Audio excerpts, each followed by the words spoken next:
Assalamualaikum warahmatullahi wabarakatuh. Perkenalkan, nama saya Syafril Syirah Pratama dari kelompok 6 ilmu bahan.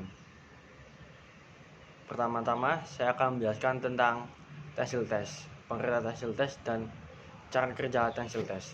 Nah, sebelum itu saya mau menjelaskan tentang apa itu tensil test. Nah, menurut saya tensil test adalah sebuah metode pengujian yang digunakan untuk menentukan sifat mekanik material, terutama kekuatan pada tariknya. Nah, di dalam metode ini sering digunakan untuk mengevaluasi kekuatan elastis dan kemampuan pergangan material. Nah, proses tensil test biasanya melibatkan penerapan gaya tarik yang seragam pada sampel material. Pada saat atau selama pengujian, gaya yang diterapkan pada sampel secara bertahap ditingkatkan hingga sampel mengalami kegagalan atau patah. Nah, data ini diproses selama kekuatan tarik maksimum atau batas elastis. Proses tensil test biasanya melibatkan penerapan gaya tarik yang seragam pada sampel material.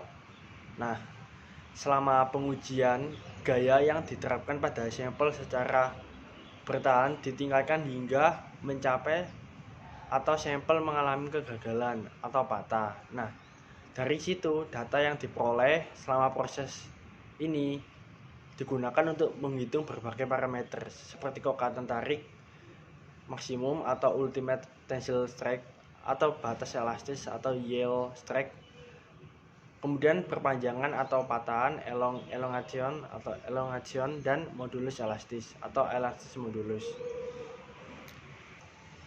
Nah, tensil test sangat berperan penting dalam desain manufaktur karena memberikan informasi tentang kinerja material dan kekuatan struktur yang akan dibangun. Nah, dari material tersebut, data tensil test digunakan untuk membandingkan material yang berbeda atau selebihnya sebagai mengidentifikasi material di aplikasi tertentu. Nah, untuk selanjutnya saya akan menjelaskan tentang peran-peran apa saja sih yang ada di tensil test dalam bidang manufaktur. Nah, pada fungsinya sendiri, kinerja dari tensil test sendiri yaitu datanya akan digunakan sebagai perbandingan dan sebagai untuk mengidentifikasi material tertentu. Selain itu, pengujian tensil test dapat digunakan untuk melakukan analisis kegagalan material dengan mempelajari karakteristik kegagalan suatu material. Nah, dapat dipahami bisa kayak penyebab terjadinya apa atau kendalanya suatu material apa yang digunakan dalam pengujian tersebut. Nah, langkah-langkah dari kerja tensil test yang saya ketahui itu yang pertama itu mengenai langkah-langkah sebagai kayak persiapan sampel. Itu pertama-tama sampel atau material itu akan diuji, kemudian sampel tersebut biasanya berbentuk silinder atau balok dengan dimensi dan bentuk yang sesuai atau standar pengujian yang diterapkan. Kemudian permukaan sampel itu harus rata dan bebas dari cacat atau kerusakan yang dapat mempengaruhi hasil pengujian. Jika cacat atau rusak itu akan dapat mempengaruhi hasil pengujian yang telah dilakukan. Kemudian pemasangan sampel. Nah, sampel ditempatkan di antara dua penjepit pada mesin tensil test. Nah, pada satu mesin penjepit itu berada di bagian paling atas dan satu penjepit berada di bagian bawah mesin. Nah, fungsi penjepit ini akan menahan sampel dan memastikan bahwa gaya tarik diterapkan dengan tepat. Seperti itu salah satu contoh fungsinya. Kemudian ada penerapan beban. Setelah sampel terpasang dengan baik, beban mulai diterapkan.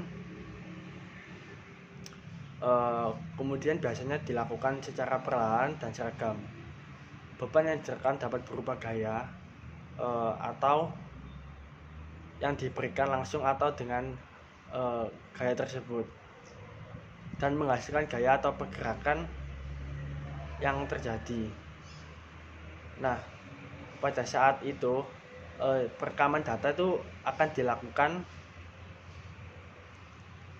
dengan mesin tensile test yang akan merekam data yang berkaitan dengan beban yang diterapkan atau respon sampel terhadap beban tersebut. Data yang diterapkan beraneka ragam, tidak hanya data gaya tarik, tetapi gaya panjang sampel dan waktu gaya panjang sampel. Nah, waktu data ini kemudian digunakan untuk menganalisa lebih lanjut. Kemudian ada patahan sampel. Nah, proses ini merupakan proses intensitas yang berlanjut hingga sampel mengalami kegagalan atau patah. Kegagalan dapat terjadi karena patah atau perpanjangan yang signifikan atau ke deformasi permanen pada titik. Pada titik ini. Selanjutnya ada analisa data. Nah, setelah pengujian selesai, data kemudian direkam, kemudian selama tensile test dianalisis. Beberapa perhitungan seperti parameter yang dihitung dari data termasuk kekuatan tarik maksimum, batas elastis, dan modulus elastisitas. Data yang sudah diperoleh itu dapat memberikan tentang informasi tentang sifat mekanik material yang diuji. Oke, baik. Kali ini saya akan menjelaskan tentang diagram tensile test. Nah, diagram tensile test biasanya memiliki sumbu horizontal, sedangkan regangannya bisa dikatakan sebagai strand. Nah, sumbu vertikal mewakili tegangan atau bisa disebut dengan stress. Nah, sumbu regangan ini dihitung sebagai perubahan panjang relatif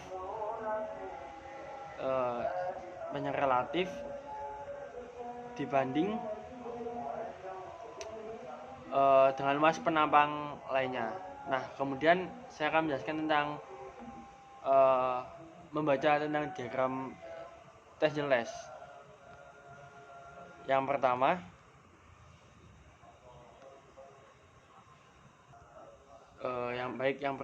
yaitu regional elastis. Pada awal ini pemberian beban tarik bahan cenderung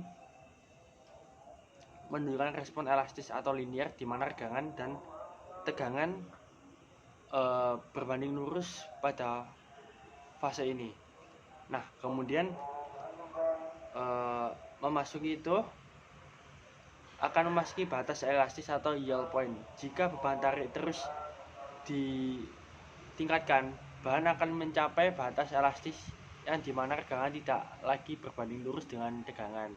Nah, pada titik ini bahan mulai mengalami deformasi plastis yang permanen. Ketika beban dihilangkan, batas elastis dapat dinilai dengan perubahan yang tidak reversible, yang dimana dalam regangan atau penurunan tegangan. Baik, kemudian ada dimana fase plastis. Nah, dimana setelah batas elastis, bahan akan mengalami deformasi plastis secara bertahap, serta peningkatan yang signifikan dalam tegangan. Regangan akan terus meningkat dengan peningkatan dengan yang relatif stabil. Nah, baru itu diagram akan menuju ke puncak tegangan. Pada titik ini bahan akan mencapai tegangan maksimum sebelum patah, yang dimana tegangan tarik akan mencapai nilai tertinggi.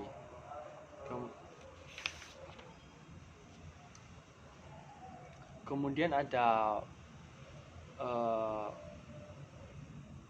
necking atau fase lemah. Setelah mengalami puncak tegangan yang sangat tinggi, beberapa bahan terutama logam dapat mengalami penyempitan lokal yang disebut dengan necking. Pada fase ini, penampang bahan menyempit dan tegangan meningkat secara signifikan.